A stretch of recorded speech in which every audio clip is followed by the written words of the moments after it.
ડીસામાં આવતીકાલે એરપોર્ટ ખાતે વડાપ્રધાનની વિર્ચ્યુઅલ ઉપસ્થિતિ અને મુખ્યમંત્રીની ઉપસ્થિતિમાં આવાસ યોજનાઓનો ગૃહપ્રવેશ કાર્યક્રમની તૈયારીઓને આખરી તબક્કામાં છે અને જિલ્લા કલેક્ટર સહિત વહીવટીતંત્ર એરપોર્ટ પર ખડે પગે તૈનાત છે।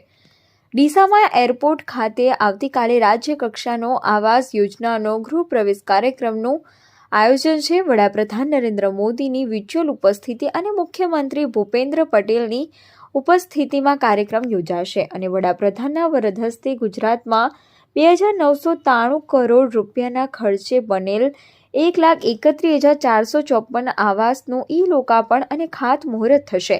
કાર્યક્રમને લઈ વહીવટીતંત્ર છેલ્લા એક અઠવાડિયાથી તૈયારીઓ કરી રહ્યું છે। આજે જિલ્લા કલેક્ટર વરુણકુમાર બરમવાલ, જિલ્લા પોલીસ વડા સહિત જિલ્લા વિકાસ અધિકારી એમ.જે. દવે, નાયબ કલેક્ટર નેહા પંચાલ સહિત ફૂડ એન્ડ ડ્રગ્સ વિભાગ, આરોગ્ય વિભાગ સહિત તમામ વિભાગના અધિકારીઓ અને કર્મચારીઓ કાર્યક્રમની તૈયારીઓ આખરી તબક્કામાં છે।